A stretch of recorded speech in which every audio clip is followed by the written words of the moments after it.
Buenas tardes, soy Isabel, de Escuela Madrileña de Decoración. Lo primero, muchas gracias por venir. Que decía Connie, un viernes 3:30, pero ¿quién va a venir? Que voy a estar sola. Se ha traído a su madre y todo. O dice, a ver si no va a venir nadie. Pero no, gracias a Dios habéis venido todos y ya vais a ver que no lo vais a lamentar porque Connie es maravillosa. No se guarda nada para ella, te cuenta todo. Tenemos aquí alguna exalumna que lo puede corroborar. Y seguro que vais a quedar, pero más que contentos con todo lo que nos va a contar.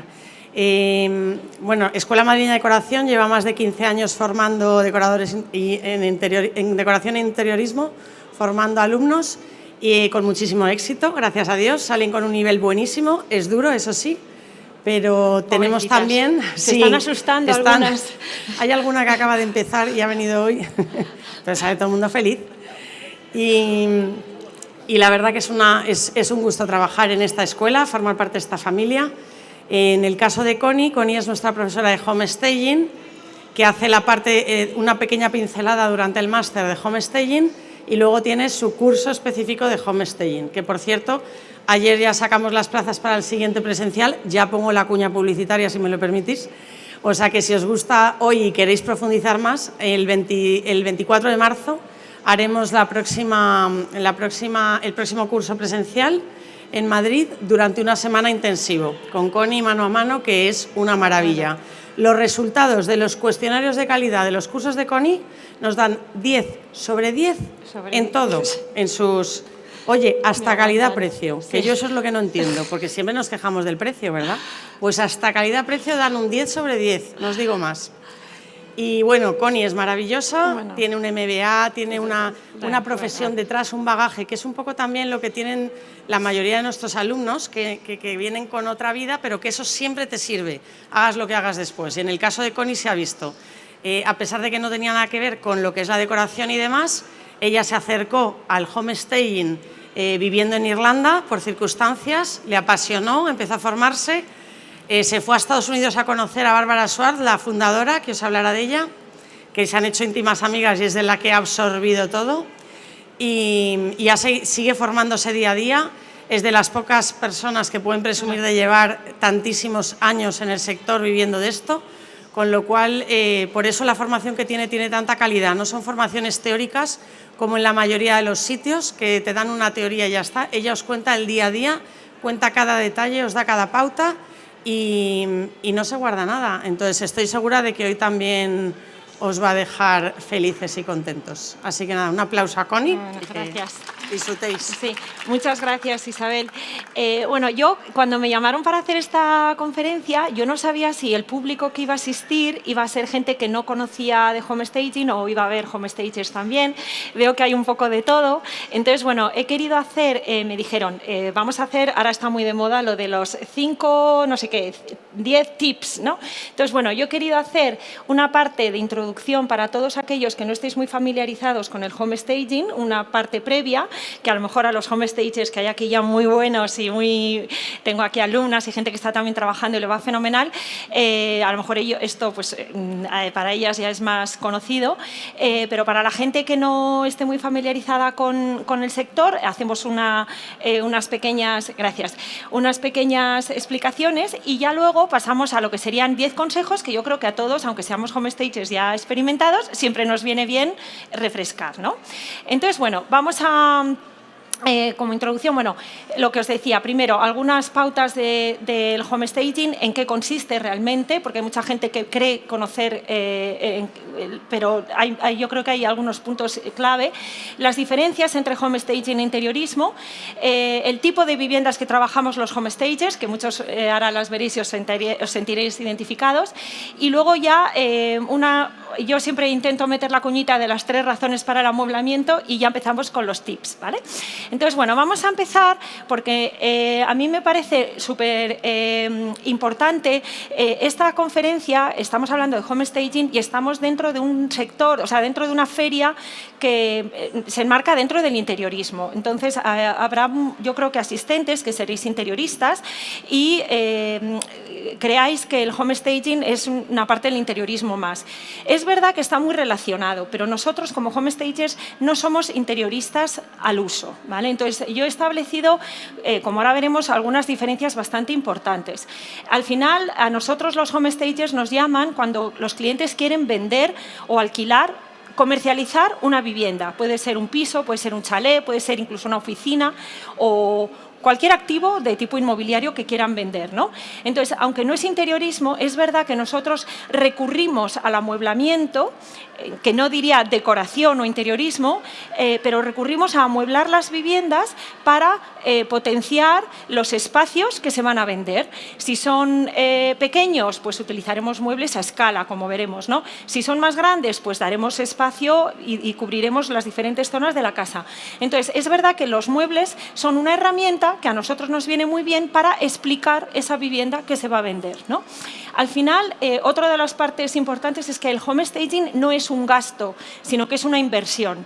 Tenemos que aprender, cuando hablemos con nuestros clientes, a explicarles que invertir un poquito en preparar su casa les va a redundar en que la van a vender mejor, más rápido, a mejor precio, van a evitarse muchos regateos. Y eso al final les va a merecer la pena, es lo que dicen el famoso ROI, ¿no? El retorno sobre la inversión. Entonces, siempre hay que hablar de inversión, nunca de cuánto me va a costar, esto cuánto cuesta, me voy a tener que gastar. No, vais a invertir un poquito para venderlo mucho mejor, lo vais a recuperar. Y luego la inversión en home staging es siempre inferior a la primera bajada de precio. ¿Por qué pongo esta frase? Porque es bastante explicativa. Muchas veces hay una persona que va a vender una vivienda y entonces ponen el anuncio en Idealista y ven que no lo han preparado y ponen unas fotos que a lo mejor no son muy atractivas y ven que pasan los días, las semanas y no se vende. Entonces suele ser una conversación bastante habitual que llame pues, el agente inmobiliario, hable con el propietario y le diga, oye, mira, Pepi, Carlos, que es que la casa no tenemos llamadas, no se vende, ¿qué podemos hacer? Bueno, pues ¿cuál suele ser el recurso más rápido y más fácil? Baja el precio, ¿no? Entonces muchas veces, aquí he puesto un ejemplo que cogí de Idealista. Muchas veces la primera bajada de precio de estas viviendas que no se venden suele ser bastante grande comparado con la inversión que requiere el hacer un home staging. Por ejemplo, esta casa que costaba 240.000 euros la han rebajado a 219.000, la han rebajado 21.000 euros. A ver, home stagers que hay aquí en la sala, a que muchos podríais hacer maravillas con 20.000. Y con menos, ¿no? Entonces, a veces no es tanto cuestión de gastarse mucho o de invertir mucho, sino que el home stager profesional sabrá en qué partidas hay que intervenir, en qué partes de la vivienda para solucionar esos pequeños problemas o potenciar las ventajas de manera que se venda antes. Y muchas veces esos pequeños recursos a los que acudimos no son económicamente tan costosos como puede ser a lo mejor una bajada de precio. ¿Cuáles son las diferencias más importantes entre el home staging y el interiorismo? Yo las resumo en tres. La primera es el plazo. Muchos que estáis aquí, bueno, tengo a Marta y a Paula que trabajan conmigo, andamos todo el día locas. ¿Para cuándo es este piso? Hemos mandado varios presupuestos esta semana. ¿Me lo puedes hacer en 2 semanas? Es que en 3 semanas ya está listo el piso. ¿Me lo podéis amueblar? Al final, los home stagers tenemos que tener en cuenta que estamos trabajando para preparar una vivienda que se va a poner al mercado. Una vez que el cliente la tiene ya lista para comercializar, no quiere esperar 2 meses, 3 meses en que se la amueblemos para venderla. Muchas veces tienen prisa. Bueno, muchas veces no, la mayoría de las veces tienen prisa. Entonces, tenemos que recurrir a amueblamientos muy rápidos. Tenemos que ser muy ágiles a la hora de ir a ver la casa, trasladar al cliente un presupuesto, una propuesta, y una vez que está aceptado, intentar, yo por lo menos doy plazos, yo no sé qué plazos os moveréis aquí los stagers, pero yo por lo menos en 1 mes, como muy tarde, tengo que tener la casa lista. Si son pocas cosas y lo conseguimos a través de proveedores, como aquí en la feria, que tenemos muchísimos proveedores de muebles que tienen ya muchas cosas en stock, incluso en 10 días la podemos tener lista. Entonces, los clientes nos valoran por el plazo. Yo tengo clientes, yo trabajo mucho con un perfil de cliente que son inversores. En Madrid, sabéis que, bueno, hay gente de toda España, ¿no? Pero en Madrid, bueno, como en muchas zonas de costa y demás, está habiendo un auge en la vivienda, sabéis el problema que hay ahora de escasez de viviendas, y el mercado inmobiliario está muy caliente. Entonces, está viniendo muchísima gente a invertir en viviendas, en propiedades, por lo menos donde yo trabajo, en el centro de Madrid. Y entonces los clientes mis clientes, que son los inversores, están comprando, reformando y vendiendo. Entonces a mí me llaman constantemente y me dicen, Connie, ¿cuándo me montas la Gasca 25? Porque es que hemos visto otro piso que queremos comprar, pero previamente tenemos que haber vendido la Gasca 25 para tener la liquidez para meterme en el siguiente proyecto. Entonces, no pueden esperar a que a mí me llegue la butaca ideal, preciosa de Italia. No sé si me entendéis. Yo le pongo una butaca y punto, porque el cliente tiene prisa, ¿no?, en hacer la foto y en enseñar la casa a los clientes. Entonces, el plazo es muy diferente al plazo que suelen manejar los interioristas. ¿Hay interioristas aquí en la sala? ¿Veis? Vale. Generalmente, cuando trabajáis con clientes, os reunís con ellos, ¿no? Y ¿cuánto tiempo tarda en hacer un proyecto de interiorismo? Se puede retrasar a meses, diría yo, ¿no? Sí, porque es normal. Ellos quieren probar las camas, probar los sofás, ver las telas. Entonces, todo eso lleva muchísimo más tiempo. Entonces, nosotros trabajamos con el reloj un poco en nuestra contra. Entonces, eso es una de las diferencias más importantes. La siguiente es el presupuesto. Cuando trabajáis con un cliente que os contrata para decorar su casa, pues se pega el gusto, entre comillas, de disfrutar eligiendo las telas, un sofá bueno, pues hace una inversión en una cómoda antigua. Entonces, el presupuesto, como ellos van a disfrutar de esos muebles, es más relajado, más holgado y están dispuestos a emplear o a gastarse, entre comillas, más dinero porque es para ellos, para su disfrute. Generalmente, cuando trabajamos en un proyecto de home staging, tenemos que tener muy en cuenta el presupuesto, porque tiene que ir en consonancia la inversión que va a hacer el cliente en amueblar y en presentar esa vivienda, tiene que ir en consonancia con el tipo de vivienda, el precio que va a sacar por esa vivienda. No se trabaja igual. Vamos a poner ejemplos un poco de estereotipos. Una casa en Vallecas, que es más sencilla, que el que va a salir al mercado por 300.000 euros, 200.000, y el comprador es de un perfil, que una casa en La Moraleja o en La Finca, como estas casas que la va a comprar un futbolista por 5 millones de euros. ¿Por qué? Porque la manera de presentar estas dos viviendas es completamente diferente. Entonces, el presupuesto que yo tenga que invertir en un proyecto de home staging para una casa cara o buena, tendré que invertir en muebles de más calidad, con más presencia, crear muchos más espacios, son casas más grandes. Entonces, al final, el presupuesto en el staging va a ser más elevado que si tuviera que preparar un apartamento pequeñito que se va a vender en una zona más barata de la ciudad. Entonces, el presupuesto del home staging siempre va a ir un poco acorde al tipo de vivienda y al precio de salida en el mercado. Entonces, tenemos que estar siempre, yo no digo que seamos baratas, pero también tenemos que ser coherentes y trasladar a los clientes unos presupuestos que sean razonables. O sea, yo no le puedo trasladar al cliente que va a vender una casa por 200.000 euros de un coste de staging de 20.000. Porque es muy caro el staging. O sea, él va, entre comillas, yo a lo mejor ahí tendría que mirar en qué partidas puedo intervenir para que cuando él venda por 200.000 le haya compensado invertir en la casa, pues no sé, 3.000, 4.000 euros para venderla por 200, pero no le puedo trasladar un presupuesto de 20.000, mientras que con 20.000 a lo mejor no logro hacer un staging en un chalet muy grande en La Moraleja, porque no me llega para rellenar tantas estancias. Y en tercer lugar, otra de las diferencias más importantes es que cuando tú trabajas para un cliente que te contrata para tu vivienda particular, tú vas a prepararle esa vivienda en función de sus gustos, sus necesidades, que esa familia te va a contar, pues mi hijo pues tiene esta afición, tengo 2 niñas, píntame de rosa, vamos a hacer estereotipos otra vez, pero vas a prepararla de cara a esa familia que va a vivir en esa casa.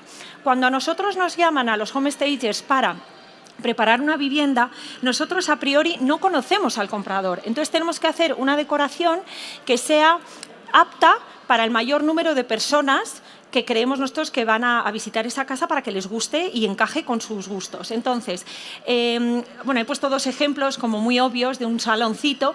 La primera, una foto que me encanta de Miriam Alía, que hace unos proyectos espectaculares, pero es un claro ejemplo de que es muy atrevida con el uso del color y que no es apta para todos los gustos. A quien le guste le puede rechiflar, pero a lo mejor a la hora de vender una vivienda es un poco arriesgado poner esos colores porque habrá mucha gente que no se siente identificada. Por eso yo he puesto un ejemplo de cómo podría ser otro salón mucho más sereno, quizá más aburrido. A lo mejor Miriam dice, uy, qué salón más soso, ¿no? Pero yo sé que esto al 90% de la gente le va a gustar, porque poniendo unos cojines de colores o cambiando las mesas, pues ya lo ha puesto a su gusto. Entonces, como yo apuesto porque lo compre el mayor número de personas, no me voy a arriesgar y voy a hacer una presentación más neutra de los espacios. Cuando nos preguntan que a ver qué tipo de viviendas trabajamos, yo me imagino que cada homestager en su área estará casi especializado en un tipo de viviendas, aunque a priori nos llaman para todo tipo de cosas, ¿no? Yo aquí he puesto algunos ejemplos, viviendas vacías. Por ejemplo, esta es una vivienda que tuvimos que preparar para un inversor en el centro de Madrid. Muchas veces nos llaman cuando las viviendas están en ese estado de la izquierda, que están en obras, y entonces nos dicen, Connie, vamos a quedar, vamos a ir viendo los espacios, y tú, mientras yo acabo la obra, tú ya me vas preparando una propuesta de amueblamiento para que yo te dé el ok. A mí, una vez que me dan el ok, yo lanzo los pedidos de los muebles, y mientras a mí me van haciendo y fabricando los sofás y las cosas que se hacen un poco a bajo pedido, que como digo tardan 3-4 semanas, él va terminando la obra, de manera que el día que él acaba la obra se hace la limpieza y al día siguiente entramos nosotros, pues como en los programas de la tele, con todos los muebles, y entramos a las 9-10 de la mañana y a las 6 de la tarde está el piso listo, está el piso como la derecha, y al día siguiente hacemos fotos. De manera que al cliente inversor no le retrasa el amueblamiento más que un día y medio, te diría, entre que hacemos el amueblamiento y las fotos. El tiempo en los inversores es dinero, el tiempo es oro. ¿Qué más viviendas trabajamos? Por ejemplo, viviendas vacías. Este es otro ejemplo de otra vivienda que nos llamó una clienta inversora. Había comprado un apartamentito por la zona que ahora está muy de moda, del Matadero, ¿sabes? Paseo de Pontones, y entonces este era un pisito muy mono que había comprado ella para invertir, para alquilar. Entonces, bueno, pues lo amueblamos. Esta foto además me sirve de ejemplo de dos, no sé si os habréis fijado, si tú enseñas la foto de la izquierda para alquilar o para vender, pues es una foto de una vivienda relativamente anodina, ¿no? Incluso os diría que traslada la sensación de que es un poco pequeña, ¿no? Que ella me decía, ay, es que es pequeña y tal. Bueno, pues pusimos una cama de 1,80 con 2 mesillas, cama con arcón, porque ella quería algo muy práctico para almacenaje y que fuera asequible. Bueno, pues al final lo pudimos sacar. Claro, vende mucho más estéticamente, la gente se hace idea del espacio y da mucha más sensación de calidez, que no una vivienda tan fría como la de la izquierda, pero es la misma. Otro tipo de viviendas que trabajamos, además la hicimos ayer, se están riendo. Esta era una clienta, la pobre, que vive en esa casa, que la tiene hecho un desastre, es un poco ella, no le gustan las cosas esotéricas y hippies. Me dijo yo le dije que me gustaban las vajillas y me dijo que eso tiene una explicación psicológica, ¿verdad? Y dijo que son los mantras, bueno, unas cosas. Lo veis, ¿no? Vive como una hippie. Entonces, como ella se va a pasar épocas a Cádiz, dice que los días que no esté, él va a alquilar la casa por Airbnb. Entonces le hicimos una especie de híbrido, ¿no? Con las cosas tan locas que ella tenía, bueno, pues lo ordenamos, lo arreglamos. Al final la pobre me sigue llamando, mandándome mensajes ayer diciendo que no se lo cree dónde están en esa casa tan bonita como le ha quedado, pero ha sido realmente un día de ir todas, bueno, sobre todo Paula y Marta, que tienen una paciencia, y estar recogiendo, limpiando, recogiendo y limpiando visualmente, me refiero, aparte de también con el trapo, ¿no? Y preparar la vivienda para que pueda comercializarse, y ella la quiere alquilar alquilar en estancias cortas. Entonces, os he puesto como una pincelada de diferentes tipos de viviendas que trabajamos. También tenemos pisos para promotoras, los que llamaban antiguamente pisos piloto, un ejemplo de pisos piloto. Y bueno, ya hay todo tipo de... Nos llaman para todo, pero ahora yo creo que toda la gente que estamos trabajando en home staging, yo creo que por lo general tenemos bastante trabajo porque hay mucho movimiento en el sector inmobiliario y sobre todo los inversores y los promotores se han dado cuenta de que como agilizamos tanto los tiempos, merece la pena invertir en home staging porque logran... mira, un ejemplo muy fácil. Imaginaos que nos plantamos en el mes de enero con 2 millones de euros en el bolsillo para invertir. Entonces, es así como funciona la mentalidad de los inversores. Ellos compran un inmueble, hacen la obra. Imaginaos que sea un obrero, un gremio rápido y que en 2 o 3 meses tengan la obra hecha, tengan la casa lista para comercializar en marzo. Si nosotros amueblamos la casa y ellos consiguen vender la casa en 15 días, como hoy en día es muy rápido, bueno, la semana pasada vendieron un piso en la 3ª visita. Entonces, como se agiliza tanto, ellos recuperan esos 2 millones más lo que hayan ganado de la operación, 2.200.000, y les da tiempo en el mes de mayo, junio, estar ya invirtiendo en la siguiente. Entonces, en un año pueden a lo mejor hacer 2 operaciones o 3 con esa misma inversión.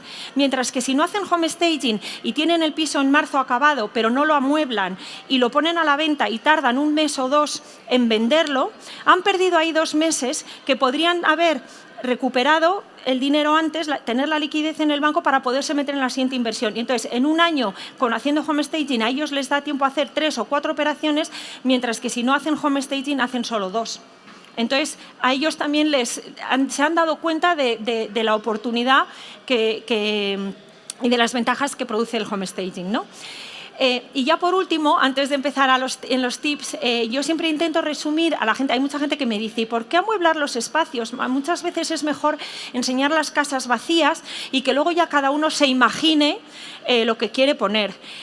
No, como dice, está estudiado por estadísticas que solamente el 20-25% de la gente que visita casas o ve casas vacías es capaz de visualizar el espacio. Entonces, yo creo que todos los que estamos aquí nos gusta, ¿no? Para empezar, estamos en una feria de interiorismo, estamos en esta charla, entonces todos tenemos, seguro que si os imagináis una casa vacía, enseguida entráis y ya estáis como maquinando, ¿no? Aquí pongo el salón, aquí pongo el comedor, pero la gente no sabe. Entonces, tenemos que facilitar a los compradores que ven una vivienda, por ejemplo, en Idealista, si una vivienda está vacía y vas pasando las fotos, muchas veces te cuesta adivinar si esto es el salón, esto será el comedor, esto es la habitación, será grande, será pequeña, ¿no? Un poco como la foto anterior, que parecía una habitación pequeña. No, da para una cama de 1,80. O sea, los muebles demuestran el espacio. Entonces, yo siempre intento explicar a los clientes, mira, es importante que amuebléis por 3 razones fundamentales. La primera es para mostrar la función de los espacios. Si yo hubiera presentado este salón vacío, este es un piso que hicimos también esta semana en Alberto Bosch, pues el cliente es un cliente para el cual trabajamos bastante y le gusta mucho en un salón poner una zona de estar, otra zona de estar, un comedor. Entonces, si yo lo enseño vacío, la gente no va a saber dónde está el comedor o el salón. Aquí ya se ve claramente que hay una zona de estar, aquí hay otra zona de estar y ahí hay un comedor. Para él, a la hora de venderlo, dice, tengo un salón con 2 zonas de estar y un comedor. Está dando valor a cada metro cuadrado que está vendiendo que está muy caro esa zona de Madrid. Entonces, colocando un sofá con 2 butacas, colocando otro sofá, ya ha hecho 2 salones, no sé si me entendéis. Entonces, eso vende más. Entonces, muestras la función. Si yo no hubiera puesto los muebles, la gente no sabría a priori qué estancia es. Habrían dicho un salón y un comedor, creemos, pero no sabemos, ¿no? En segundo lugar, muestras la dimensión de los espacios, porque con los muebles consigues crear referencias espaciales. Si tú enseñas esta habitación vacía, este es un piso que hicimos en Génova 21, era un dormitorio muy grande, entonces pudimos poner, ya veis el tamaño de las mesillas, ¿lo veis?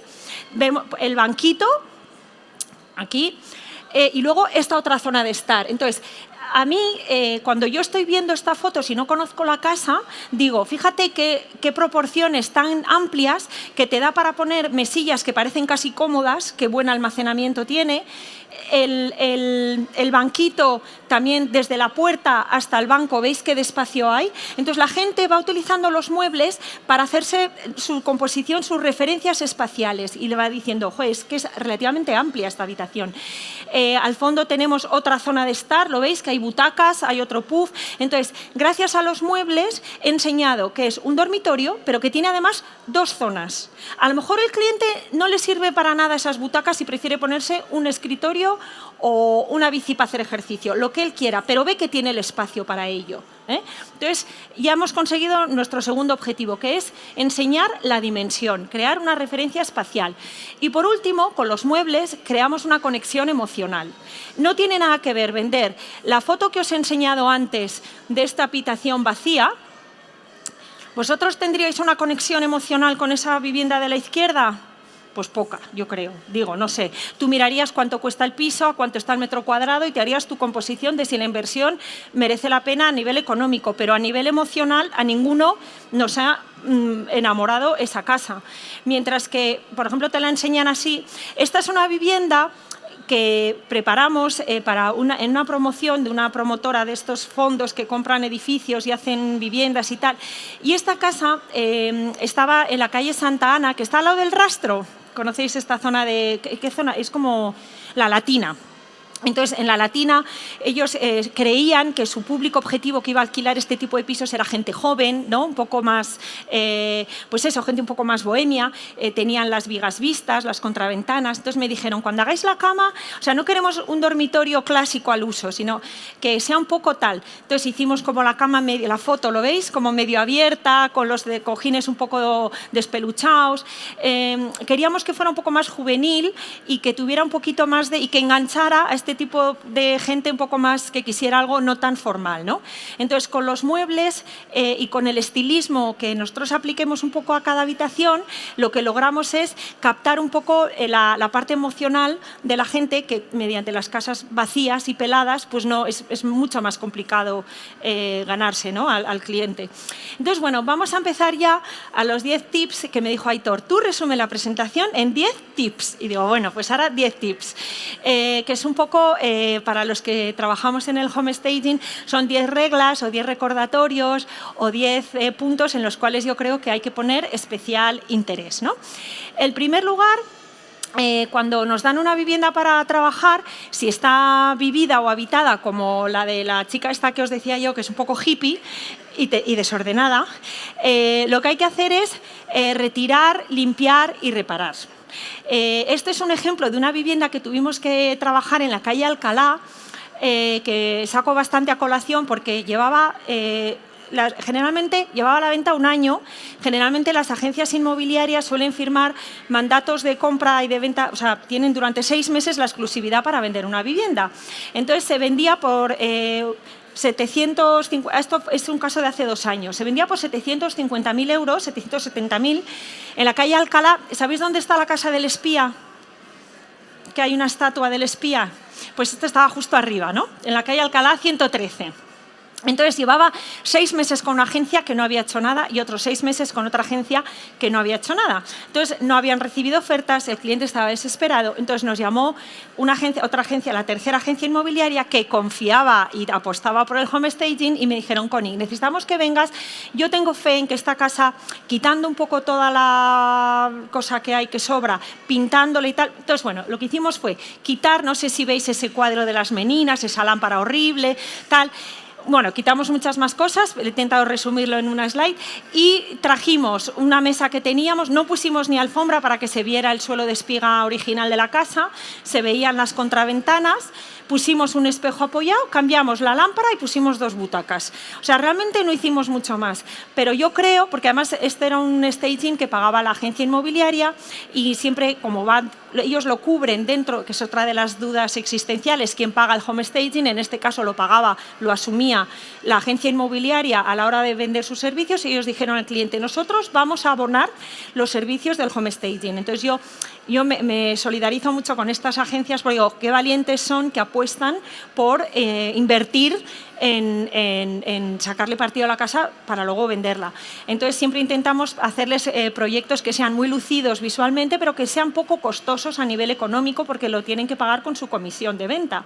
Entonces, bueno, la verdad es que lo vendieron en 3 semanas por 760.000 euros. O sea, estaban alucinados los clientes, sobre todo el propietario, porque habían trabajado previamente con 2 agencias que no habían logrado venderlo y ellos en un mes, desde que lo cogieron, hicieron el staging, que fue quitamos toda esto, pintamos y amueblamos la casa con 4 cosas pero monas y la verdad es que lograron venderla por el precio. Entonces estaban súper sorprendidos. Este es otro ejemplo, otro tip, que, bueno, aparte, o sea, si entramos en una casa que está amueblada, que hay gente vivida y tal, la primera cosa que tenemos que hacer es, como os decía, limpiar, retirar, higienizar, ¿no? Y a partir de ahí empezar a trabajar. La segunda cuestión que yo encuentro más importante, que no sé si los stagers que están aquí, si se sienten identificados, es, hay veces que nos plantean viviendas, en este caso es una vivienda que estamos trabajando en la calle Velázquez, una casa muy importante, hace esquina, muy bonita, y se va a vender por muchos millones de euros. Y el problema que tenemos, incluso los propietarios y nosotras que estamos ahora haciendo el proyecto, es la distribución. Si os fijáis, bueno, os he puesto varios planos para ver que os fijéis en lo siguiente. Esta es una casa. Entráis por aquí y tenéis aquí la cocina y luego un pasillo con los 3 dormitorios, ¿los veis? Con sus baños en suite. Nuestra duda existencial es en la parte de aquí para allá. Tenemos 2 salones grandes, ¿lo veis? Aquí hay una chimenea, aquí hay otra zona de estar, esto es una terraza y la parte de al fondo que tiene como un arco, ¿lo veis? Como redondo, con aquí una chimenea. Esto de aquí es que no se ve. Es una chimenea. Entonces, hemos hecho un montón de planos porque tenemos que lanzar ya el staging y preparar el amueblamiento y los clientes están empeñados en poner el comedor ahí y yo les estoy convenciendo para que no lo pongan ahí, que esa es la zona más buena de salón y que la pongan el comedor. ¿Lo veis aquí a la derecha? ¿Lo veis? No sé si lo veis. Bueno, a lo mejor me estoy enredando con los planos. Da igual, olvidaros de los planos. Lo que quiero decir es que muchas veces es fundamental a la hora de afrontar la venta de una casa que está vacía, cómo la vas a presentar y cómo la vas a distribuir. Que tenga una distribución lógica. Hay veces que ponen, a mí me llaman a veces incluso en obras, cuando están todavía levantando, han tirado y han demolido, están con las demoliciones y están levantando ya los muros y me dicen, Connie, te mandamos el plano reformado, así van a ir levantándose las habitaciones y tal. Y a veces ponen o plantean las habitaciones al exterior y el salón interior y yo digo, no, vende mucho más un salón que dé a la calle y las habitaciones a patio interior. Así de veces se lo hemos tenido que recomendar a los clientes. Hay veces que ya nos encontramos con la obra hecha como esta y la siguiente duda es cómo presentar las estancias, ¿no? ¿Dónde ubicas el comedor? ¿Dónde ubicas el salón? ¿Qué es lo que comercialmente mejor se adapta a los pasos de visita, que luzca más los espacios? Entonces, esto me lleva un poco al tercer punto, que es buscar bueno, me voy a adelantar, buscar los puntos focales. Esto, cada casa, cuando tú entras, tienes que decir cuál es la parte que más engancha en esta casa, que es todas las viviendas tienen algo, y si no lo tienen, lo tenemos que buscar. En este caso, es una vivienda que estaba en la calle Alcalá, eso que se ve es el Retiro. Claro, hoy en día las viviendas con vistas al Retiro cuestan mucho más. Entonces yo aquí lo que quería era enseñar el Retiro. Incluso pusimos un espejo que reflejaba los árboles del Retiro, para que desde todos los ángulos casi que los pudieras ver, ¿no? Eso era lo que justificaba el pedazo de precio de salida de venta de ese inmueble. Era un piso pequeñito que se vendía muy caro. Si no vendías las vistas al Retiro, no justificabas el precio. No sé si me explico. ¿Qué más? A lo mejor no trabajamos casas con vistas al Retiro, pero tenemos una chimenea antigua preciosa. Pues yo puse el sofá, los sofás y la zona de estar girando en torno y puse el espejo porque el cliente no quería... A ver, esta casa nos pasó además una cosa muy curiosa. Esta casa se ha vendido recientemente por un alto muy cara. Entonces me decía el cliente, el problema que tenemos, la dualidad a la hora de hacer este staging es que es una casa tan buena que cualquier cosa que pongamos tiene que ser súper bueno. No sé si me explico. Las lámparas tienen que ser un pedazo de lámpara de Murano, me decía el cliente, ¿no? Porque quien se vaya a gastar tantos millones no va a aceptarme una lámpara de Vical, no sé cómo decirte, que me encanta Vical, ¿eh? Entonces, tuvimos que hacer algo, pero luego también teníamos que sacar partido a los metros. Entonces, bueno, teníamos que poner... Entonces, a priori no querían poner ni obras de arte, porque decían que quien compre esa casa tendrá un pedazo de obras de arte, entonces yo no podía poner cualquier cuadro. Entonces dijimos, bueno, pues un espejo que encima de una chimenea, pero para no taladrar lo apoyamos. Pero por lo menos ahí se capta, yo creo que a todos se nos van los ojos, ¿no?, a la zona de la chimenea. Es lo que yo he conseguido, que se vea la parte de allá, de todo el artesonado, la chimenea y el espejo. Otro punto focal. Este es el mismo piso que os he enseñado en plano anteriormente. Es una finca que hemos hecho, ya lo amueblamos y ahora estamos con el siguiente y estamos planteándonos cambiar la distribución. Aquí el cliente, esos son los jardines que dan a la embajada italiana. ¿Conocéis? Velázquez con Padilla.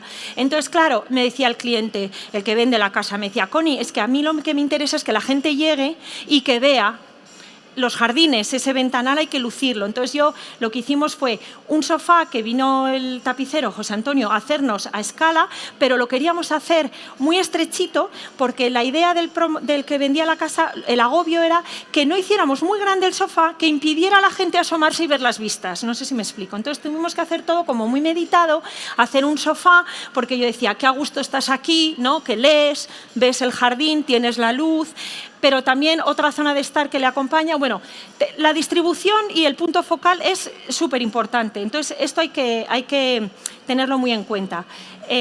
Voy a volver a este otro punto que me había saltado, que era revisar la iluminación. Es una suerte si trabajamos casas que son altas, luminosas, con ventanas, pero a veces nos toca trabajar casas que son bajos. Este piso es un primer piso y además da a interior, este es el patio interior, en una zona buenísima, tiene doble zona de estar, otro ejemplo de dormitorio con zona de estar, pero era muy oscuro. Entonces tuvimos que trabajar, pusieron, no sé si lo veis, candilejas, ¿lo veis? Ahí en la zona de la cama, arriba. ¿Qué más trucos hemos utilizado en esta vivienda? En primer lugar, hemos mejorado mucho la iluminación. Hemos puesto las dos lámparas con buenas luces, el foseadito arriba a la zona de dormir, y hemos puesto en la zona de estar también iluminación adicional.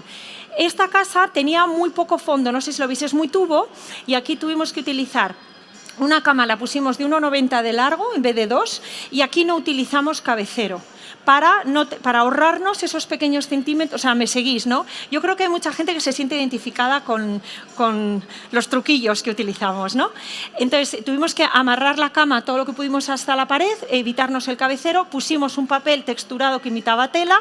Entonces, hemos ido como salvando pequeños inconvenientes. Es oscura, ponemos más iluminación. No sé si me seguís, o sea, tenemos que andar jugando a veces con pequeños inconvenientes que tenemos que solucionar, ¿no?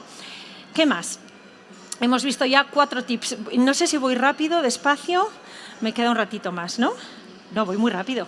Vale, ¿qué más? El tip número 5, tener una temática consistente.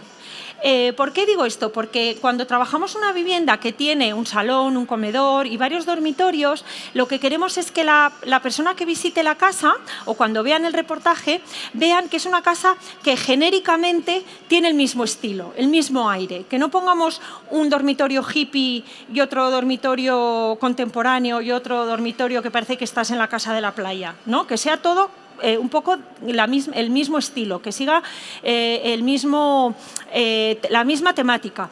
Entonces, yo siempre pienso que si tengo que pasar, y además esto nos ha pasado más de una vez, que vamos con los muebles, tenemos dormitorio 1, dormitorio 2, dormitorio 3, llegamos al día del montaje, llegan todos los muebles, empezamos a colocar las cosas y nos damos cuenta de que, uy, han puesto aquí un armario o hay una mocheta, nos ha pasado, no nos cabe la mesilla. Espérate, ¿cuánto miden las del dormitorio de al lado? No os ha pasado, no lo habéis hecho. Entonces coges, vas al otro dormitorio, quitas las mesillas, las recolocas, vas haciendo pequeños cambios un poco sobre la marcha para poder sacar el proyecto y que esté en el día, ¿no? Porque al día siguiente hay que fotografiar. Entonces, si tú has hecho cada habitación de su padre y de su madre, no vas a poder hacer esta especie de cambalache, ¿no? Otra cosa que a mí me agobia es, que yo a veces lo comentamos en los montajes, es que si tú tienes espacios, ahora que se abre todo y que está todo tan abierto, la cocina con la barra y con ¿no? el comedor y todo abierto, que si tú vas andando por la casa y vas mirando diferentes ángulos, todo lo que tú veas esté coordinado entre sí. ¿Me seguís? Son pequeños trucos, pero por ejemplo, si yo pongo un salón que tiene, esto es un ejemplo, yo había puesto una zona de estar, que lo veis es la foto de la izquierda, y había puesto unas tapicerías, todo un poco pues en beige, en un jaspeadito, y si tú girabas si mirabas al otro lado desde el mismo ángulo, veías el salón y veías la cocina con los taburetes, ¿los veis? Entonces yo quería que los tapizados de los taburetes fueran un poco en línea con los tapizados del cuarto de estar, para que no se mataran y que fueran un poco la misma línea. Otro ejemplo que a veces nos pasa, típico salón que tiene una puerta que abres y que tiene el dormitorio detrás. Bueno, pues si ponéis todo el salón en tonos azulados, pues que el dormitorio, si haces una foto donde se tiene que ver la correlación de espacios y que para que la gente entienda que el dormitorio está a continuación, que los almohadones y los plates y los textiles de ese dormitorio no se maten con lo que habéis puesto en el salón, porque tú vas a hacer la foto desde aquí y vas a ver las dos estancias. Entonces, tiene que haber un poco de hilo conductor, por así decirlo, de la casa, ¿no? Este es un ejemplo de una casa, este es otro ejemplo, esto es otra casa. Como veis, además, no sé si os pasa que cada vez que empezamos un proyecto y tenemos que hacer la propuesta, ¿no? El mood board, yo les busco una temática para que vaya un poco, que pongo un poco más casa tipo el mueble o un poco más casa, ¿no? Una casa ibicenca o una casa, ¿no? Entonces, un poco en función de esa, me voy a unos proveedores y voy buscando una serie de telas y de estéticas. Pues esta era la misma casa. A lo mejor este dormitorio no pegaría nada iba a decir, ay, que me he ido, con esto, ¿no? Porque es como un poco más country, ¿no? ¿Lo veis con las rayitas? Es un poquito más rústico, te diría, ¿no? Esta tela no sé si se aprecia, pero es como de rafia, como con las rayas, y bueno, lo buscamos un poco más rústico. Entonces, tiene que ser un poco que el dormitorio, el salón y todo vaya un poco en la misma temática. Otro ejemplo, este salón con el dormitorio. Si yo hubiera tenido que trasladar el banco de esta habitación al salón porque tal, me hubiera encajado también. No sé si lo veis, ¿vale? Entonces, que sea consistente. Esto me lleva a los colores, que es otro de los puntos del staging que hay que tener muy en cuenta, que es que, por eso yo siempre digo, a veces tenemos en la oficina, nos hemos venido arriba y hemos comprado, yo he sido la culpable, he comprado almohadones, un día estuve en Marruecos y compré mogollón, ideales, rosas, fucsias, tenemos unos de rayas, hace años hay doblados, ¿verdad? No encontramos el momento de ponerlos. ¿Por qué? Porque a lo mejor en el contexto de Marruecos te parece todo precioso, pero luego vienes a Madrid y te los comes con patatas, porque ¿dónde pones almohadones rosas y naranjas? Hombre, pues alguna trabaja, por ejemplo, en Alicante, en Marbella y por ahí, pues ahí a lo mejor pues casas veraniegas que te llevan a otra especie de ambiente, pues esos almohadones son perfectos, pero aquí en la calle La Gasca, pues la gente pide cosas un poco más, no sé, otro estilo, ¿no? Entonces, para no columpiarnos, busquemos siempre paleta de colores y tal. Las tendencias, pues sí, es importante seguirlas, porque si venimos a Intergift, a las ferias y vamos cada stand, veremos qué colores se llevan cada año, ¿no? Vemos que ahora yo creo que es lo que más se lleva, un poco, según lo que hemos visto, cosas más rústicas, ¿no? Más de textura, más beige, pero tenemos que recordar que las casas, cuando, según expertos inmobiliarios y psicólogos en Estados Unidos, había una muy buena que decía, es que la gente cuando visita varias casas, una de las cosas que más recuerda de las viviendas es el color. Entonces no pueden ser casas planas. O sea, el color crea memoria, para que lo entendamos. Entonces, hay una serie de colores que gustan más a los hombres, otros a las mujeres, hay algunos que soportan los hombres, aquí hay algún hombre, entonces voy a ser muy políticamente correcta, pero hablaban un poco de que los hombres en ese sentido son menos, iba a decir más simples, no, digamos menos complicados. Es decir, vosotros sois más fáciles, mientras no haya un color que os espante, como puede ser un morado, un naranja, tú llegas a un salón y ves esos almohadones, pues no sé si lo tolerarías mucho. A lo mejor no te ponemos el color que más te guste a ti, pero a lo mejor te ponemos un azulado, un verde, un tal, y lo aceptas, no te molesta. Pero como pongamos colores que los hombres detestan, puede incluso echar para atrás una venta. Entonces, siempre utilizar unas gamas neutras, pero luego añadir color. ¿Qué colores usar? Pues ser está todo estudiado, ¿no? ¿Qué colores gustan más? Generalmente, voy a destriparlo, pero uno de los colores que más gusta al 99% de la gente es el azul. El azul dentro de toda su gama, ¿no? Porque hay el azul bebé y el azul marino. Entonces, en toda esa especie de opciones de azul, pero el azul generalmente es un color que es muy aceptado. El segundo color es el verde, por ejemplo. Entonces, yo nunca decoro, por ejemplo, con rojo, ni con amarillos, ni con naranjas, ni con rosas. A lo mejor en mi casa sí, pero me doy cuenta de que no son colores que para staging a lo mejor sean los más efectivos, por eso, porque pueden producir hasta cierto rechazo. Entonces yo siempre digo, intentemos coger paleta de colores serena. ¿Aburridos? A lo mejor, te lo compro, pero yo prefiero ser aburrida y vender el piso que no arriesgarme a poner un rosa fosforito y que esté ahí el piso muerto de la risa. No sé si me seguís. A mí me pagan para lo que me pagan, para que se venda. Entonces yo con estos colores que son un poco, por ejemplo, usamos mucho, ¿cuáles usamos, Paula? Los verdosos, ¿no? Azulados, ¿el qué? Terracotas, esa especie de naranjas amarronados, ¿no? Que combinados con los turquesas quedan muy bonitos para dar no para subir un poco, pero contrarrestar. Entonces, al final hay que ser un poco, pues mira, vamos a ver varios ejemplos. Luego, lo que os decía, que se una un poco el hilo conductor, ¿no?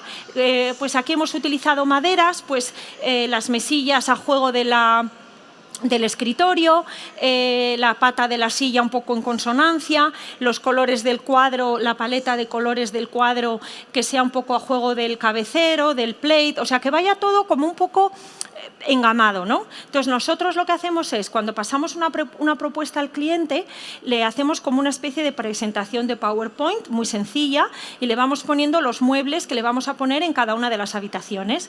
Entonces, ahí no le pongo todavía el almohadón, pero en el momento que yo estoy preparando días antes el montaje, digo, a ver, ¿de qué color es el cabecero? ¿Qué maderas van aquí? Entonces, vamos y cogemos de todos los almohadones, hacemos pruebas y vemos cuáles son las combinaciones que mejor quedan y lo llevamos para cada uno de los dormitorios ya preparadito los almohadones. Otra paleta de colores, ¿veis? Como veis, suele ser bastante sereno, ¿no? Últimamente hemos incorporado las alfombras a los comedores en casas así buenas porque luce mucho, ¿verdad? Me decís, antes no, por ahorrar y tal, pero es verdad que da mucha calidez. Aquí hemos puesto colores muy, muy neutros, muy suaves y le damos color con esta especie de trío de jarrones de cristal, pero que son como una combinación relativamente que funciona, eficaz, diría yo, ¿no? La gama de lo que decía Paula, ¿no? Los terracotas, los verdes, bueno, pues al final. Y luego la lámpara tenía, no sé si os fijáis, la compramos, nos la hacen a medida en una tienda que puedes elegir los colores. Entonces yo aquí le metí que las costuras, no sé si lo veis, son un poquito verdes. Entonces esos pequeños toques como de color, como un poco sutiles, al final son efectivos, pero nos sirven para tampoco distorsionar que el cliente no se vuelva loco a la hora de visitar la casa, que vea un cambalache de colores. Como más trucos, no utilizar nunca más de 3, suelen decir, ¿no? 2 o 3 colores por habitación. Y mirar bien, hay la paleta esta de colores que es como un círculo, ¿no? Lo habéis estudiado y que van siempre, ¿no? Para ver las combinaciones que funcionan, ¿no? Por ejemplo, el turquesa con el amarillo podría ser una combinación, o sea, pero intentar siempre que la casa tenga un poco el mismo aire, ¿no? ¿Veis? Aquí otra vez los mismos colores un poco como engamados en terracotas, verdosos. Aquí, esta foto, yo lo que quería ilustrar es que usemos arte y decoraciones discretas. ¿A qué me refiero con los cuadros? Tema cuadros.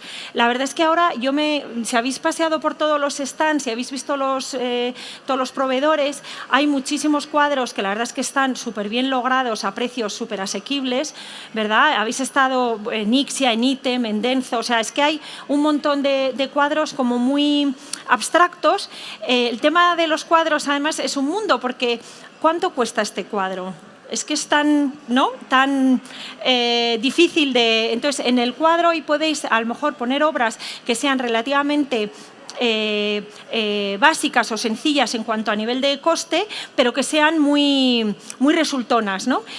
Ahora hay cosas relativamente baratas. Yo hay veces que cuando trabajo viviendas caras, que se van a vender por un alto nivel de precio, lo que sí acudo es a 2 o 3 pintores con los que nosotros trabajamos. Yo le mando, aunque esto no me gusta mucho, yo creo que hay algún pintor aquí, a lo mejor se siente un poco ofendido, y yo le digo, hazme un cuadro en tonos verdes. Claro, eso dirá alguno, eso es como que la creatividad, ¿no? ¿Cómo es eso? A mí no me tienes que decir de qué color tengo que pintar el cuadro, solo faltaba.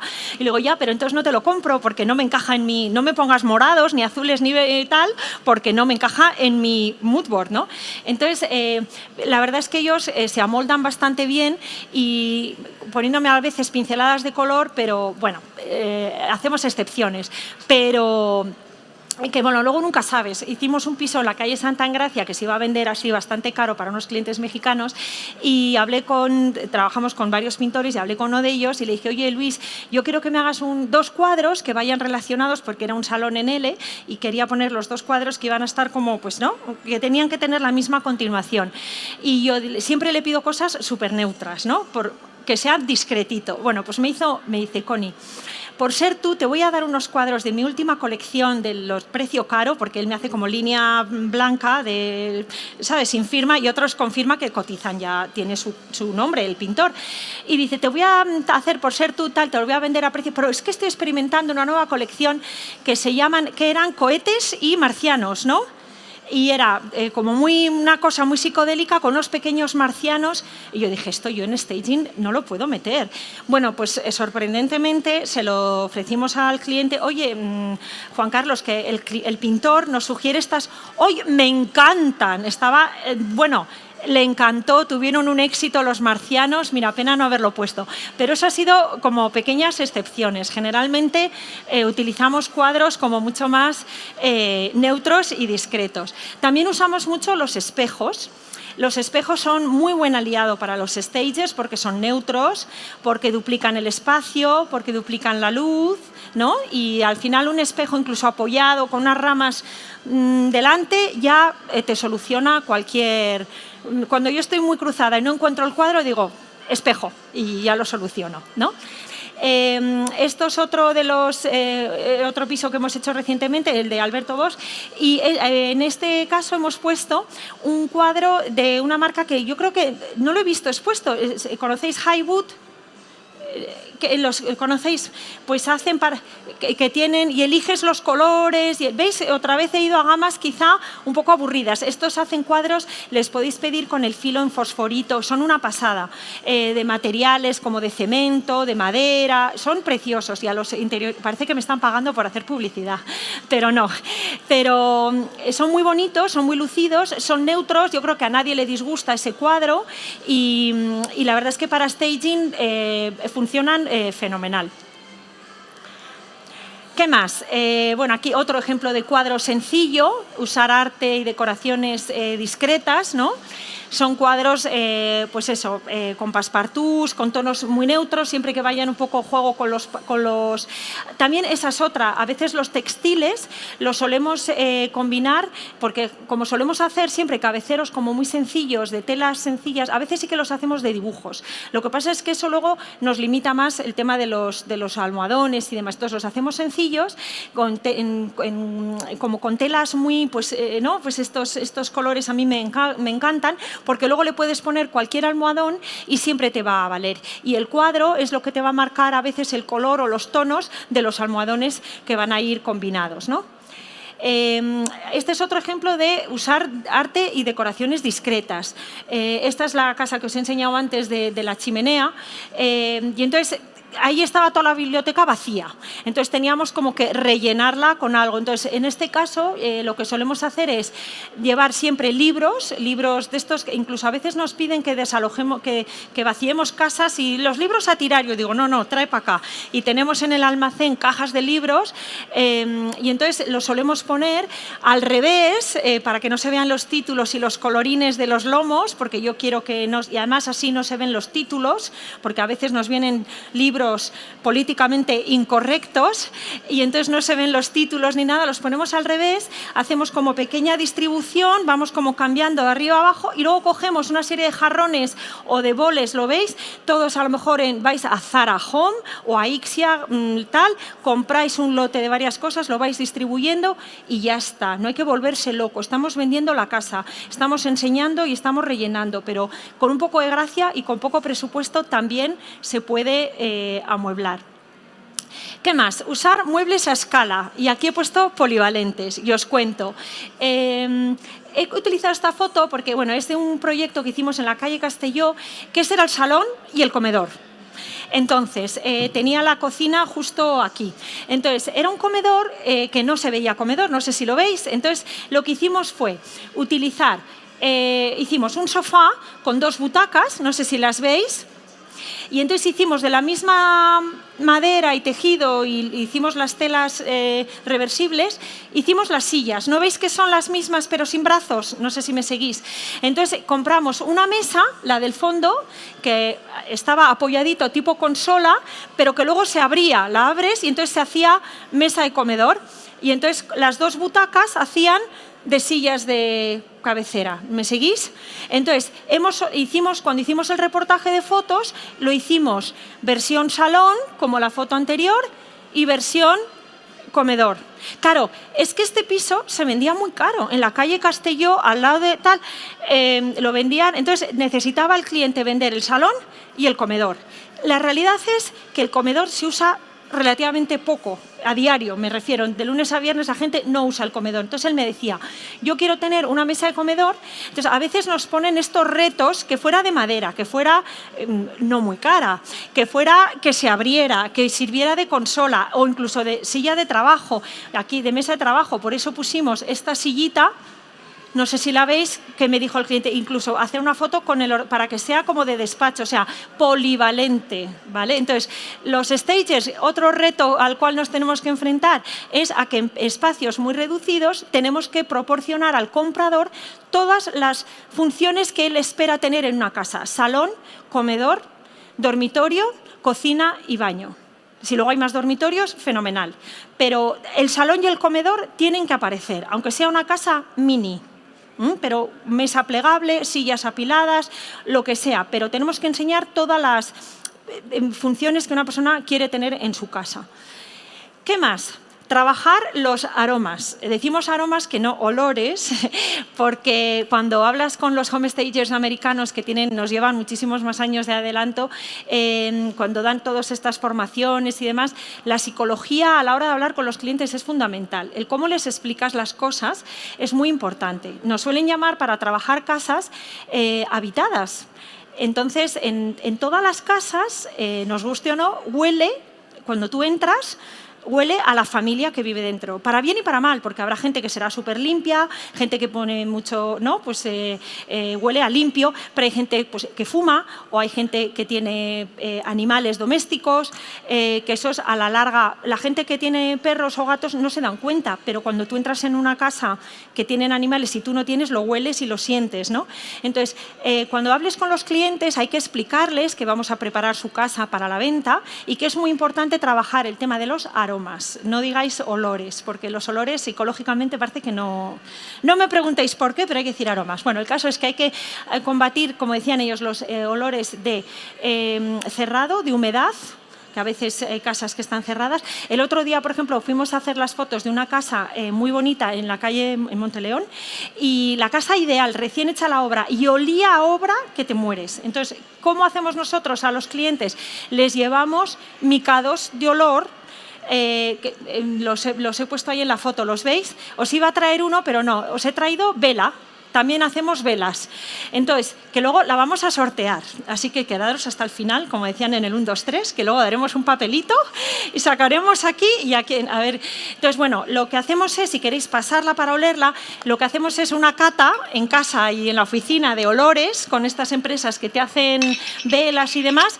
Y entonces buscamos, mira, si queréis ir pasándola por ahí, buscamos siempre olores que sean neutros y en vez de dejar las velas encendidas, lo que hacemos es poner micados, llevamos de un mismo olor para toda la casa, en función del tamaño de la casa, llevamos varios. Si es un apartamento pequeño, pues con 1 o 2 hacemos, pero hay casas que son muy grandes y vamos dejándolas en el salón o en la entrada, en el salón, en la cocina. ¿Por qué? Porque son casas que se ha hecho una obra y a veces huele mucho a pintura y a veces huele a cerrado. Y en los baños, las cañerías, cuando no se usan, sabéis que huele muy mal. Y no es que se esté usando y huela a pis, no sé cómo decirte, huele a cañerías. Entonces ahí es muy importante dejar los micados. Y muchos clientes, de hecho, me llaman después y me dicen, oye, Connie, que ya hemos vendido la casa, al comprador le encantan los micados. Entonces, danos 2 paquetitos más. Bueno, pues los micados sirven para eso. Pero es importante trabajar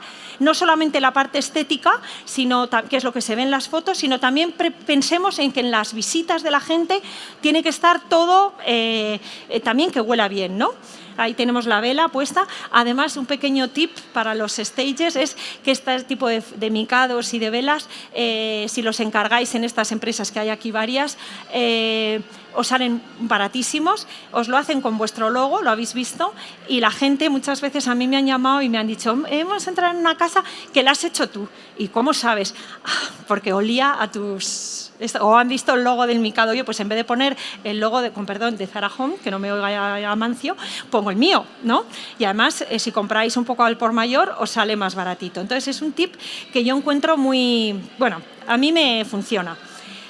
¿Qué más? Y ya para terminar, dejar espacio para que los compradores imaginen, que esta foto me encanta. Tenemos que amueblar y decorar y crear unos espacios que inviten un poco a los clientes a soñar, ¿no? Que ellos imaginen viviendo en esa casa, pero ellos tienen que proyectarse y darles espacio para que se visualicen con sus cosas. Entonces, por eso la decoración a veces de un interiorista a la antigua usanza va muy allá, pero nosotros tenemos que ser relativamente tímidos y no irnos muy allá para que el cliente que compra la casa no se abrume con tanta cosa puesta y que ellos vean que poniendo sus fotos, poniendo sus cojines y con sus efectos personales la van a hacer suya. Entonces, dejar un poco, invitar, por ejemplo, estar a una terraza que era ideal, en vez de poner 800.000 muebles, aquí dijimos, mira, la foto a mí me gusta porque tú no os imagináis ahí sentados tomando un café, bueno, pues te visualizas, ¿no? Mira qué monada, qué tal, no necesitas mucho realmente, 2 sillitas, un tal, incluso hubiéramos podido poner ahí pues una copa, una tacita de café, ¿no? Pero generar un poco en la foto que desprenda un poco esta especie como de, que vaya más allá de mostrar los espacios, sino que te inviten a tú imaginarte viviendo el estilo de vida que podrías tener en esa vivienda, ¿no?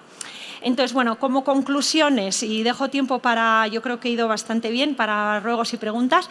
A ver, el home staging al final, aunque no es interiorismo, sí que tenemos que ser capaces de crear, cuando nos llaman a los stagers, nos llaman para que creemos y enseñemos los espacios de una vivienda de manera eficaz.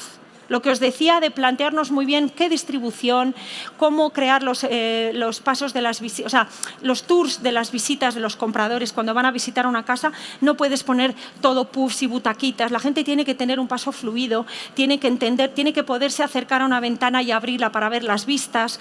Tienes que poner toda la zona alrededor de la chimenea para que se sienten y vean la chimenea. O sea, tenemos que meditar muy bien todos los pasos y cómo proyectamos los espacios. Pero al mismo tiempo, eso es una parte quizá un poco más técnica o más de espacio, que esos espacios tengan energía. Y esto es una frase que yo oí a una stager muy buena, que me gusta mucho, que decía, cuando nosotros nos llaman a los stagers para que trabajemos una vivienda, aunque no...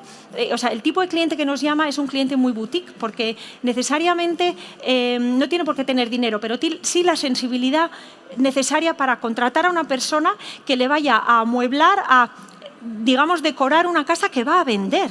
O sea, imaginaos los clientes que nos contratan que van mucho más allá, ¿no? Porque no van a vivir y disfrutar ellos de esa decoración, sino que la van a vender. Entonces, nos debemos a esta ilusión que depositan en nosotros para que los proyectos que entreguemos, todos tienen que desprender algo de energía. Entonces, hay veces que a mí me pasa, hay rachas de trabajo que tenemos muchos pisos seguidos, ¿no? Y este es el tercer shooting de fotos que hacemos a la semana. Es un poco como que llega la fotógrafa, tiras el almohadón y dices, venga, echa la foto rápido, que nos tenemos que ir. ¿No os pasa a veces que vais un poco acelerados y luego ves las fotos y dices, jo, este piso lo podía haber hecho un poquito mejor, ¿no? O sea, hay que ser también un poco, hacer autocrítica y decir, es que me pilló cansada, ¿no? O sea, esa semana tuvimos mucho tute. Entonces, tenemos a veces como que pararnos y pensar, joder, si un cliente me llama para que yo prepare su casa que va a vender, cuando le mande el reportaje de fotos, tiene que ser la pera. No sé si me explico, ¿no? Entonces, meditar muy bien cada foto, pensarla, hacer de los espacios, hacer fotos, pues ponme el cojín, házmela otra vez, ábreme la foto, la puerta, que se vea la fachada preciosa de detrás. O sea, hacer fotos que desprendan, casi te diría que sean de idealista, de vender la casa, pero que desprendan un poquito de emoción para que enganche al comprador. O sea, tienen que tener energía, ¿no? En segundo lugar, yo creo que hay que estar bien formado para entender bien el producto que tenemos que trabajar, ¿no? Cuando nos llaman a los stagers, se supone que nosotros, cuando nos dan una vivienda, aunque no sea una zona que a lo mejor nosotros conozcamos o en la que vivamos, tenemos que informarnos de cuál es el precio de metro cuadrado en el cual se vende, cuántas viviendas hay en ese momento a la venta, quién es el potencial comprador de esa casa, pues es un sitio donde compran extranjeros o gente local. No es lo mismo un barrio residencial aquí en Las Rozas, en Madrid, que en la calle La Gasca, porque el comprador es diferente, porque en Las Rozas irá una familia con niños, no sé, entiendo, ¿no? Entonces, pensando muy bien en quién va a ser el comprador, nosotros prepararemos esa vivienda para adaptarnos en lo máximo que podamos a esas necesidades que creemos que tiene el potencial comprador. Tenemos que entender bien lo que os decía, los espacios, cómo seleccionar el mobiliario adecuado. Hay veces que te dicen, no, vamos a gastarnos en esto, el cliente te dice hay que tirar, y digo, no necesariamente. Eso a lo mejor lo puedo camuflar, el suelo. Pues yo muchas veces digo, pues mira, quien compre la casa ya hará la reforma. Yo el suelo lo limpiamos bien, ponemos unas alfombras y ese dinero que te ha ahorrado de cambiar el suelo, dámelo para que te ponga aquí unas cortinas, ¿no? Entonces sabemos nosotros en qué partidas invertir, que son las más efectivas a la hora de preparar la casa para venderla. O sea que hay que controlar, esto nos lleva al final, a controlar muy bien los presupuestos. Por eso nosotros como profesionales sabemos dónde comprar, en qué merece la pena gastarse. En un cuadro de 2.000, pues a lo mejor me ha desbaratado el presupuesto. He encontrado un pintor que me hace cuadros muy baratos por 200 y me ha ahorrado 1.800 que me puedo gastar en amueblar otra habitación. No sé si me seguís. Entonces, el cómo calibrar los presupuestos, eso también es importante, ¿no? Entonces, al final, yo creo que no se puede dejar nuestro servicio a la improvisación, en manos de gente que a lo mejor diga, no, yo, como me gusta mucho la decoración, lo voy a hacer. No, porque al final no funciona. Como dice la gente joven, no les renta, ¿no? Yo creo que es importante acudir a los profesionales. Entonces, bueno, como yo hago esta presentación en el marco dentro de la escuela para que Isabel no me riña, hay que formarse para ser un home stager profesional y que lo haga bien, ¿no? Yo sugiero que lo hagáis en la escuela, pero bueno, luego vosotros elegís el centro. Pero bueno, entonces yo creo que he cubierto un poco la gente que... ¿Había gente que no supiera de qué era el home staging antes de sentarse? ¿No lo sabíais? ¿Y qué pensabais? ¿Os ha cambiado el concepto o no? ¿Te ha gustado? ¿Sí? Bueno, pues a ver, dejamos ahora espacio para ruegos y preguntas. No sé si tenéis algún micrófono para pasar a la gente. Ahora la gente se queda así tímida. A ver, preguntas. Gracias por la presentación. Sí. ¿Siempre compráis el mobiliario o a veces lo alquiláis o tenéis mobiliario almacenado o cómo? Sí, efectivamente, muy buena pregunta. Nosotros, como se suele funcionar en el mercado americano más tradicional, porque ellos llevan ya más años haciendo esto, generalmente las empresas de home staging tienen un almacén, tienen un inventario de muebles y ellos lo que hacen es, si por ejemplo ella va a vender su casa que está vacía, yo voy, la veo, lo que hay que colocar, voy a mi almacén, utilizo todo mi material, lo coloco en la vivienda y una vez que me avisa que ya se ha vendido, yo retiro, lo vuelvo a devolver a mi almacén. Y entonces tengo los muebles listos para vender la siguiente casa de otra persona que me llame. Entonces se supone, dicen que cuando tú compras los muebles, como profesional del home staging, y tú tienes tu inventario, tú compras, claro, hay que comprar bien, hay que comprar en proveedores, tú compras a un precio y una vez que los has rotado 3 veces, generalmente en el tercer alquiler, la tercera casa, imaginémonos que sea una casa compacta la que alquilas una vez, alquilas otra vez y alquilas otra vez. A partir del tercer alquiler, tú ya has cubierto el coste de esos muebles y ya las siguientes casas se supone que es ya beneficio. Es así como, entre comillas, funciona. También es verdad que yo no sé cómo trabajaréis el resto de stagers, no sé si vosotros alquiláis también el material, ¿no? Así, pero seguramente también os surjan muchos pisos, como hemos hablado al principio, de gente a lo mejor que quiera invertir en un piso para alquiler. Entonces tú les haces el amueblamiento, pero se los vendes, porque ellos van a alquilar la casa amueblada. Entonces yo compro y se lo coloco al cliente. Entonces hacemos ambos. Entonces tenemos un almacén con cosas que rotamos y tenemos muebles que compramos para vendérselos a los clientes. Hay veces que, por ejemplo, nos avisan que ya podemos sacar de una casa y nos entra otra. Eso es fenomenal. Sí, miras cómo se ríen. Hacen así. Claro, sacas, ni pasa por tu almacén y directamente lo colocas en otra. Cambias los cojines, ¿no? ¿Cómo es eso? Dicen un poquito, y le das otra estética. Vendida 3 meses más tarde en otra dirección, nadie va a saber que eran los mismos muebles. Entonces, es importante contar con un almacén y con muebles, sí. Claro, es que todo lo que has presentado aquí, estas fotos, parecían muebles directamente para las casas. Sí. Entonces, sí. ¿Y esas no eran a lo mejor en alquiler y sí que eran casas en venta? Eran casas de todo tipo. Estos eran casas en venta, pero igualmente, si es en alquiler, yo las demueblo directamente igual. Sí, pero que en venta quiero decir que son muebles que vienen de almacén, no muebles que se va a quedar el propietario. No, el comprador, cuando compran estas casas, en la mayoría de las veces las compran ya amuebladas. Entonces lo amueblamos, estos inversores que compran, reforman y venden, compran los muebles porque quieren vender la casa ya amueblada. Ahora viene mucho cliente de Latinoamérica que la quieren ya, las camas les viene fenomenal. ¿Tú te crees que va a venir una señora de Colombia y va a ponerse a medir las cortinas? Si es que les viene de verlas que esté amueblada. Digo, no sé, a mí me resultaría muy cómodo. Como mucho te llaman y te dicen, oye, pues cámbiame este dormitorio, en vez de cama de 50, pues cama de 90 y un escritorio, o cambios muy fáciles de hacer que nosotros hacemos. Cuando te dicen que se lo cambies, lo que quitas, ¿qué haces con ello? Me lo llevo a mi almacén y en el siguiente piso lo coloco, ¿no? Pero son muebles que no se han usado, no sé si me explico, son muebles que se han puesto, claro, se ha hecho la foto, se ha visitado la casa y han vendido en 15 días o en 3 visitas, porque es que últimamente se vende todo rapidísimo, y entonces nos llaman, oye, que no quiere los muebles. Bueno, pues no pasa nada, los lo envolvemos a nuestro almacén, envuelve a mi inventario y yo sé que tengo esos muebles en stock para la siguiente casa colocarlos. Entonces, ¿qué más preguntas? A ver, sí. Vale, porque según lo que estás diciendo, entonces, entiendo que el precio de venta del inmueble, claro, no va incluido el precio de los muebles. Pues depende. Generalmente yo con los clientes con los que yo trabajo, en el 99% de los casos lo venden tal cual. Y es que además yo me he dado cuenta en los últimos años, te diría, que depende de en qué barrio o en qué zona trabajes de España, te iba a decir, de Madrid o de España. En Madrid, en el barrio en el que a mí más me llaman, ahora todas lo hacen, quiero decir, conmigo y con otras stagers buenísimas que hay. Viene una persona a mí me lo han dicho clientas venezolanas, me dicen, yo es que un día vine con una agencia y me llevaron a ver 5 pisos. y 2 estaban vacíos y 3 amueblados. Los vacíos directamente los descarté, porque se les va la vista y el interés a los que están amueblados. Entonces, si tú quieres jugar y competir en la misma liga, al final te ves un poco forzado, también, entre comillas, a amueblarlo. Entonces, y amueblan y la gente lo quiere ya con la cama y el sofá.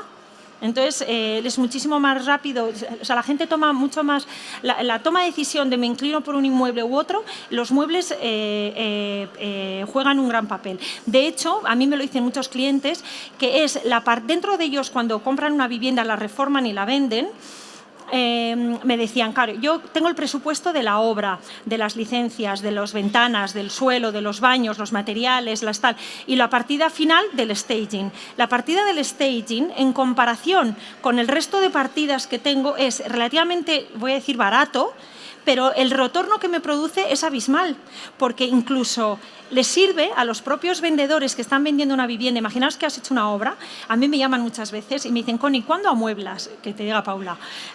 Pues el miércoles, no, es que el jueves hay una visita y es que en el salón los rodapiés no están muy bien puestos. Tú, como vas a llegar y vas a poner tu sofá, me vas a disimular el rodapié. ¿Puedes ponerlo pronto? Y digo, sí, ya voy. Entonces llegamos, amueblamos y muchas veces los pequeños desperfectos o pequeños toquecillos que hay a la vivienda se disimulan mucho más en la percepción del comprador, pasa mucho más inadvertido porque se fijan en otras cosas. Fíjate qué sofá más bonito, cómo estás aquí de a gusto viendo todo el fíjate qué terraza, qué cheslón, o sea, ellos los muebles a la parte de la venta, de la compra, de la parte emocional, influyen tanto que les interesa a los que venden la vivienda tenerlo amueblada porque no venden metros cuadrados, no sé si me seguís. Entonces ellos son los primeros interesados. Una vez que lo prueban, yo desde luego, los inversores con los que trabajo no se plantean las siguientes casas venderlas vacías. O sea, es que hay veces que me llaman y me dicen, Connie, hemos vendido tal,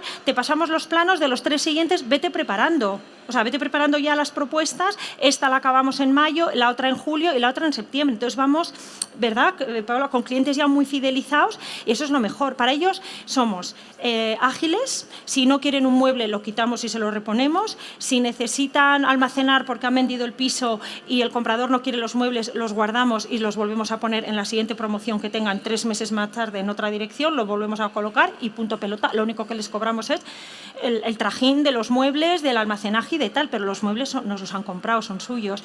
Entonces, al final, ellos haciendo números, los muebles es la partida, o el staging es la partida que menos les cuesta, pero que más les aporta en la venta. O sea, los muebles los han comprado sí o sí, aunque luego ellos decidan que no quieren o que no los quieren tener en un momento dado. Porque no, los vendo. O sea, ellos me amueblamos el piso específicamente para ese piso y me compran los muebles y ellos cuando venden la vivienda dicen 2 millones, incluidos los muebles. No sé si me explico.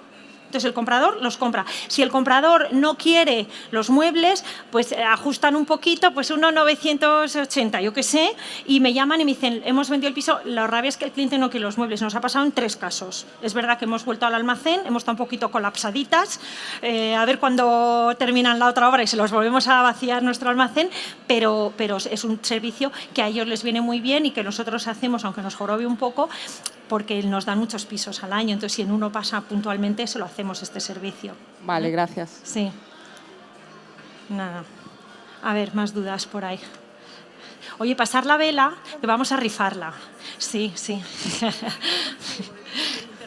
Nada.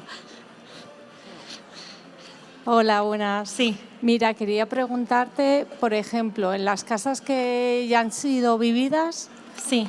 las reformas de la cocina y de los baños, Sí. ¿cómo las tuneáis? Porque, claro, a lo mejor es más costoso o más difícil. Bueno, yo tengo como una especie de plan, un poco bipolar.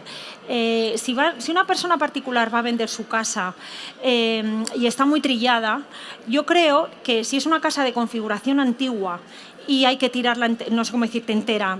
¿Sabéis estas distribuciones que estaban en la cocina al fondo, que ahora la gente la trae adelante, quiere hacerla esto? Depende del nivel de obra que requiera la casa. Yo digo, haz o no hagas. O sea, porque para gastarte en cambiar la encimera, tal, si es que el que vaya a venir la va a tirar. Entonces yo ahí prefiero no gastarme dinero en eso, prefiero sacar todo lo que me sobra, pintarla, que es lo que vamos a hacer ahora en un proyecto, y quien compre entendemos que va a tirar los baños y va a tirar la cocina. Ahora, que tú tienes presupuesto para hacerlo, efectivamente el cliente dice, no, a mí no me importa correr yo con la obra de cambiarlo y tal, entonces en ese caso se hace bien. Y yo creo que hay que analizar bien cuál es la distribución más lógica y con un arquitecto, lógicamente, si hay que derribar muros o lo que sea, y ya se hace la obra bien, en consonancia, como hacen los inversores, y se presenta la casa como nueva. Y ahí a lo mejor ya puedes recuperar la inversión de lo que te has gastado y más. Pero para gastarte un poquito en no sé qué el suelo, en barnizar el suelo, que quien compre la casa lo va a tirar, yo ahí no me gasto. No sé qué opinaréis las demás, pero yo creo que hay partidas, como mucho pintar. A lo mejor la pintura, si están muchos colorines, pintar para higienizar un poco, que saquen la porquería y poner unos muebles monos y ya está. Y me gasto en otras partidas en vez de en obras a medias, porque para hacer a medias lo van a tirar, va a ser tirar el dinero a la basura. Vale, muchas gracias. Sí, nada. Bueno, no sé, no hay mucha pregunta, Isabel. Bueno, hacemos la rifa de la vela. Mira, aquí viene Isabel como con el cestillo, con los papelitos, vamos a rifar una vela, que es una cosa simbólica. Entonces, bueno, no... Ahí, ya la llamo. Sí, van a pasar la cestita. Entonces, no tenéis más dudas, ¿no? A ver, ¿alguna homestager que quiera dar su coletilla final de alguna cosa que se me haya quedado en el tintero? ¿Queréis salir a decir algo? A ver, di. A ver, sí. Pasar el micrófono, por fin. Sí. Pilar de Bilbao. Sí. Yo creo que, bueno, lo has dicho al final, ¿no? O sea, la historia es vender emociones. O sea, que la gente vea eso, lo que puede hacer en esa casa, ¿no? Y es un poco el resumen, yo creo. Sí, sí. Que no vean, pues eso, lo que hablamos, ¿no? Ni cosas personales del anterior, ni tal, ni cual, porque al final lo que tienes que hacer es que ella se visualice en esa casa y que le encante estar ahí, que se enamore. Claro, claro. A primera vista. Sí, sí. De hecho, bueno, yo no sé si habéis hecho, las que estáis por aquí, hay un curso que da Jenny Norris, que es una americana muy buena, de consultoría. Dentro de la consultoría, uno de los puntos que ella dice, ella explica, porque la consultoría es un servicio, que es verdad que no lo hemos hablado, que en España no es muy conocido, pero a mí me encantaría, porque ¿os han contratado para consultorías? No, ¿verdad? Pero estaría fenomenal. La consultoría, para aquellos que no... ¿Sabéis lo que es la consultoría del homestaging? No. Bueno, pues había una muy graciosa que decía, la consultoría es lo mejor, porque yo ya he pasado la consultoría, ya no hago stagings. A mí me llaman, entonces tú cobras como cuando vas a una consulta de un médico para que te den un diagnóstico y qué es lo que hay que hacer, si operar o no operar y tal. Entonces tú le explicas, le analizas y entonces la consultoría consiste en tú visitar una vivienda y en 1 hora o 2 horas, lo que sea, un precio y un tiempo pactado, tú les explicas a los clientes que viven en la casa los cambios que ellos tienen que hacer para que no hace falta que los hagas tú, para que lo hagan ellos, y en un plazo de 10 días o 2 semanas estén ya todos los órdenes hechos y todo recogido y todo tal. Entonces tú vas ya, o el fotógrafo o la agencia inmobiliaria va y hace las fotos.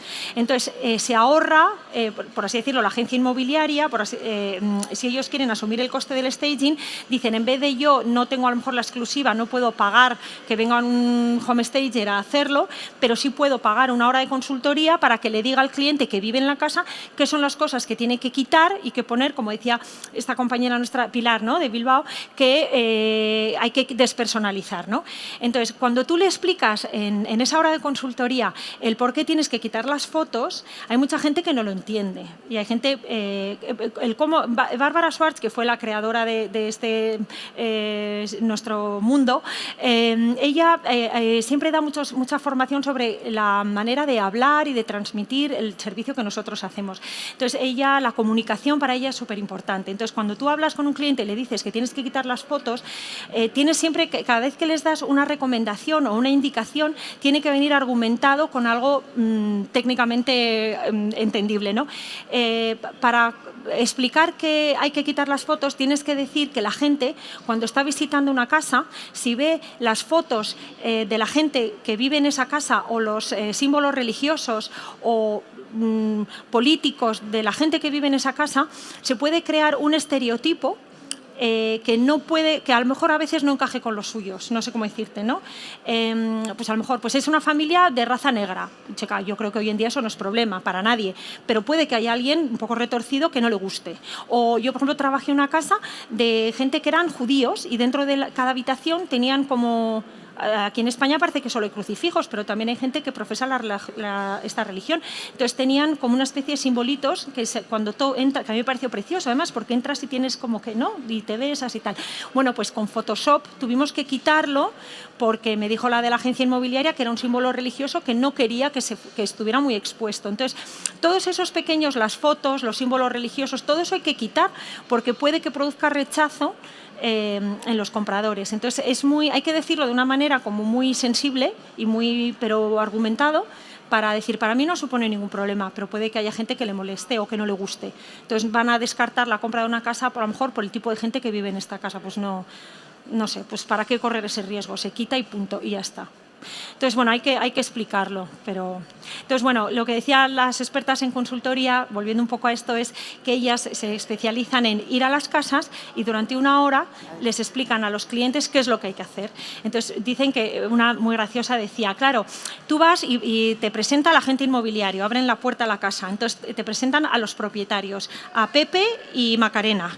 Entonces, tú vas diciendo todo lo que hay que hacer, esto quitar, esta mesa quitar, esto poner aquí, las cortinas, estas quitan mucha luz, hay que ir al Leroy Merlin y comprar la referencia tal, que son mucho más esto, tal.